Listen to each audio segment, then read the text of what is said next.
இந்த வீடியோவில் 9ஆம் வகுப்பு பழைய தமிழ் புத்தகம் உரைநடை பகுதியான திராவிட மொழிகளை பற்றிய முக்கியமான கேள்வி விடைகளை நம்ம பார்க்க போகிறோம்.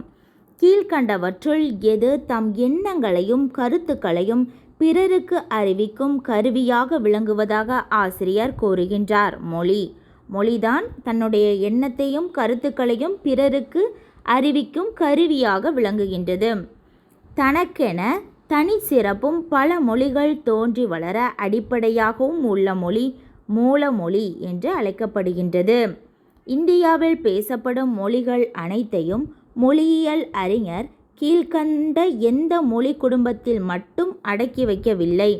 திராவிட மொழிகள் சரியானது, சீன திபெத்திய மொழிகள் சரியானது, ஆஸ்திரோ ஆசிய மொழிகள் சரியானது. இந்தோ ஆசிய மொழிகள் என்பதே சரி, இதில் இந்தோ திபெத்திய மொழிகள் என்று சொல்லியிருக்கு, அதனால் இது தப்பு. நம் நாட்டில் மொத்தம் எத்தனை மொழிகளும் கிளை மொழிகளும் பேசப்படுகின்றன? 1300க்கும் மேற்பட்ட மொழிகளும் கிளை மொழிகளும் பேசப்படுகின்றன. பல மொழிகளையும் கிளை மொழிகளையும் உள்ளடக்கிய இந்த நாட்டை மொழியியல் அறிஞர் அகத்தியலிங்கம் அவர்கள் எவ்வாறு குறிப்பிடுகின்றார்? மொழிகளின் காட்சி சாலை என்று குறிப்பிடுகின்றார். தற்போது எத்தனைக்கும் மேற்பட்ட திராவிட மொழிகள் காணப்படுகின்றன என்று ஆசிரியர் குறிப்பிடுகின்றார்? 23ற்கும் மேற்பட்ட திராவிட மொழிகள் உள்ளன. திராவிட மொழிகளை ஆசிரியர் எத்தனை வகைகளாக பிரிக்கின்றார்? திராவிட மொழிகள் 3 வகைப்படும். அவை தென் திராவிட மொழி, நடு திராவிட மொழி மற்றும் வட திராவிட மொழி. மொத்தம் 3 வகைப்படும். திராவிட மொழிகளின் வகைகளுள் கீழ்கண்டவற்றுள் தவறானது எது? புற திராவிட மொழி அப்படின்னு ஒரு மொழியே கிடையாது. ஆசிரியர் கூறிய திராவிட பெருமொழிகளில் தவறானது எது? மொத்தம் 4 திராவிட பெருமொழிகள் உள்ளன. அவை தமிழ், தெலுங்கு, கன்னடம், மலையாளம். இதில் தவறானது உருது. திராவிட பெருமொழிகள் மொத்தம் 4. எத்தனை ஆண்டுகளுக்கு முன்னரே பரந்து விரிந்திருந்த இந்திய நாகரிகம் உலக நாகரிகங்கள் அனைத்துக்கும் தாயாகவும் வழிகாட்டியாகவும் விளங்குகின்றது. கிமு 3000 ஆண்டுகளுக்கு முன்பே. தென் திராவிட மொழி வகைகளுள் கீழ்கண்டவற்றுள் தவறானது எது? பெங்கோ அப்படிங்கிற மொழியே கிடையாது. துளு, மலையாளம், தோடா, அது கூடவே தமிழ் வரும், கன்னடம் வரும். இது எல்லாமே தென் திராவிட மொழி வகைகள். வட திராவிட மொழி வகைகளுள் தவறானது எது? மால்தோ, பிராகுய், குருக் ஆகியன வட திராவிட மொழிகள். பொருந்தாதது கதபா. நடு திராவிட மொழி வகைகளுள் கீழ்கண்டவற்றுள் தவறானது எது? கோத்தா அப்படிங்கிறது தென் திராவிட மொழி. நடு திராவிட மொழி வகைகளுள் கீழ்கண்ட எந்த மொழி மட்டும் திராவிட பெருமொழி என்று கூறப்படுகின்றது? நடு திராவிட மொழியிலே பெருமொழி எதுனா அது தெலுங்கு தான். திராவிட மொழிகள், திராவிட இனம், திராவிட நாகரிகம் என்ற சொற்றொடர்களுள் திராவிடம் என்ற சொல்லானது பெயரடையாக வந்துள்ளது என கூறிய அறிஞர் கால்டுவெல் தான் இயற்றிய எந்த நூலில் திராவிட மொழிகள், திராவிட இனம், திராவிட நாகரிகம் என்னும் சொற்றொடருள் திராவிடம் எனும் சொல்லானது பெயரடையாக வந்துள்ளது என குறிப்பிட்டுள்ளார்? திராவிட மொழிகளின் ஒப்பிலக்கணம் என்ற நூலில். திராவிடம் என்ற சொல்லை முதலாக பயன்படுத்தியவர் குமரிலபட்டர்.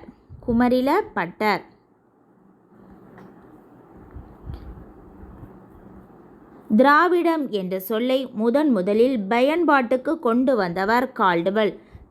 இது ரெண்டுமே முக்கியமானது. திராவிடம் என்ற சொல்லை முதலில் பயன்படுத்தியவர் குமரிலபட்டர்.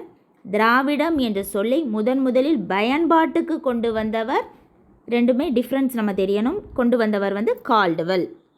இவர் எந்த இடத்துல கொண்டு வந்தார்னா, அவர் ஒரு நூல் எழுதினார், திராவிட மொழிகளின் ஒப்பிலக்கணம். அந்த நூலில் இதை பற்றி குறிப்பிட்டிருக்காரு. மொழியியல் அறிஞர் தொடக்க காலத்தில் தமிழையும் அதன் கிளை மொழியாகிய மலையாளம், தெலுங்கு, கன்னடம் ஆகிய தென்னிந்திய மொழிகளை எவ்வாறு அழைத்தனர்? தமிழியன் என்று அழைத்தனர். அந்த லீ டிஃப்ரெண்ட்டாக இருக்குது, பார்த்துக்கோங்க. பிக்கும் சிக்கும் உள்ள டிஃப்ரெண்ட். தமிழ், மலையாளம், தெலுங்கு மற்றும் கன்னடம் ஆகிய தென்னிந்திய மொழிகளில் எந்த மொழியானது மிகுந்த சிறப்பும் பழமையும் வாய்ந்தது என்று ஆசிரியர் குறிப்பிடுகின்றார். தமிழ்தான் பழமை வாய்ந்தது. பல திராவிட மொழிகளுள் தமிழையும் ஒன்றாக இணைத்து அவ்வின மொழிகள் அனைத்தையும் இணைத்து திராவிட என்ற சொல்லை தாம் கையாண்டதாக கூறியவர் கால்டுவெல். அதாவது திராவிடம் என்ற சொல்லை முதலில் பயன்பாட்டுக்கு கொண்டு வந்தவரே கால்டுவெல் தான். கீழ்கண்டவற்றுள் திராவிட என்ற சொல்லானது எவ்வாறு உருவானது என்பதனை ஹீராஸ் பாதிரியார் குறிப்பிடுகின்றார். இந்த சிடி ரெண்டுமே சேமாக இருக்குது, அந்த குறியீடு மட்டும்தான் வேறு. அதை பார்த்துக்கோங்க. தமிழ் அதுதான் பெருசாக இருக்குது, திரமிழ அது சின்னதாக இருக்குது. இந்த பார்த்துக்கோங்க. தமிழ், திரமிழ, திராவிட, திராவிட. திராவிட மொழி என்றாலே கீழ்கண்ட எந்த மொழியை குறிப்பதாக ஆசிரியர் குறிப்பிடுகின்றார்? தமிழ்தான். திராவிட மொழிகளுள் மிகவும் தொன்மையான பண்பட்ட மொழி தமிழ்மொழி. கீழ்கண்ட எந்த நிறுவனம் அழிந்து வரும் பண்டைய கால தமிழ் ஓலைச்சுவடிகளை புதுப்பித்து பாதுகாக்க பல நடவடிக்கைகளை மேற்கொண்டு வருகின்றது? யுனெஸ்கோ. திராவிட மொழிகளுள் மூல திராவிட மொழியின் வடிவத்தையும் மூலக்கூறுகளையும் வேர்களையும் கீழ்கண்ட எந்த மொழியானது பெருமளவில் கொண்டுள்ளதாக ஆசிரியர் குறிப்பிடுகின்றார்? தமிழ் மொழிதான்.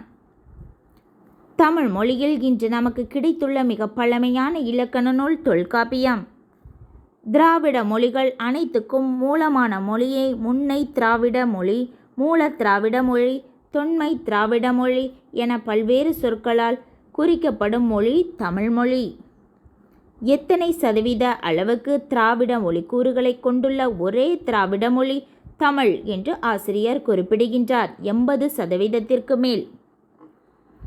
தொன்மை, தனித்தன்மை, மொழிகளின் தாய், சொல் வளம், இலக்கிய இலக்கண வளம், சிந்தனை வளம், கலை வளம், பண்பாட்டு வளம் இவற்றுடன் பண்பாட்டு மொழியாக விளங்கும் தன்மை பெற்ற மொழியானது செவ்வியல் மொழி என்று அழைக்கப்படுகின்றது. இந்திய மொழிகளை திராவிட மொழிகள் என்றும் ஆரிய திராவிட மொழிகள் என்றும் ஆரிய மொழிகள் என்றும் மூவகையாக பாகுபாடு செய்தலே இன்று மொழி ஆராய்ச்சிக்கு பொருந்துவதாக கூறியவர் மு வரதராசனார். தமிழ் முதலிய மொழிகள் வட மொழியிலிருந்து வேறுபட்டவை என்று முதலில் கூறியவர் வில்லியம் கேரி. இது ரொம்ப முக்கியமான கேள்வி. தமிழ் முதலிய மொழிகள் வட மொழியிலிருந்து வேறுபட்டவை என்பதனை முதலில் கூறியவர் வில்லியம் கேரி. தமிழ், தெலுங்கு, மலையாளம், கன்னடம் ஆகிய 4 மொழிகளும் ஒரு தனி குடும்பத்தை சேர்ந்தவை என்று முதலில் கூறியவர் எல்லீஸ் துரை. தமிழ் முதலான மொழிகளுக்கு திராவிட மொழி குடும்பம் என்று முதலில் பெயர் சூட்டியவர் கால்டுவெல். இந்தியாவிற்கு வெளியே பேசப்படும் ஒரே திராவிட மொழி பிராக்வி. ரொம்ப முக்கியமான கேள்வி. இந்தியாவிற்கு வெளியே பேசப்படும் ஒரே திராவிட மொழி பிராக்வி. திராவிட மக்களில் அதிக மக்களால் பேசப்படும் மொழி தெலுங்கு. திராவிட மொழிகளில் அதிக ஒலிகளை கொண்ட மொழி தோடா. கீழ்கண்ட எந்த மொழியானது அமைதியான, பணிவுடைய, பண்பு வாய்ந்த, எதிர்க்கும் ஆற்றல் அற்ற என்று பொருள்படுகின்றது? துளு. மூல திராவிட மொழியிலிருந்து பிரிந்த முதல் மொழி எது? துளு. மூல திராவிட மொழியிலிருந்து பிரிந்த கடைசி மொழி மலையாளம். முதல் மொழி துளு, கடைசி மொழி மலையாளம்.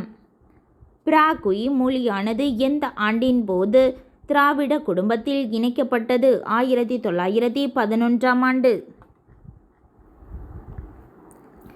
வடமொழியின் துணை வேண்டாது தனித்து இயங்கும் ஆற்றல் பெற்ற மொழி என்று முதலில் கூறியவர் கால்டுவெல். திராவிடர்களின் புனித மொழி தமிழ் என்று சொன்னவர் யார்? சி.ஆர். ரெட்டி. ரொம்ப முக்கியமான கேள்வி. திராவிடர்களின் புனித மொழி தமிழ் என்று முதலில் கூறியவர் சி.ஆர். ரெட்டி. இந்தியாவுக்கு வெளியே ஆட்சி மொழியாக அறிவிக்கப்பட்ட ஒரே இந்திய மொழி அது தமிழ்தான். இது ரொம்ப முக்கியமான கேள்வி. இந்தியாவுக்கு வெளியே ஆட்சி மொழியாக அறிவிக்கப்பட்ட இந்திய மொழி தமிழ். இந்தியாவிற்கு வெளியே பேசப்படுகின்ற திராவிட மொழி அப்படின்னு கேட்டாங்கன்னா அதை நம்ம ஏற்கனவே பார்த்தோம், பிராக்வி. அவ்வளோதான்.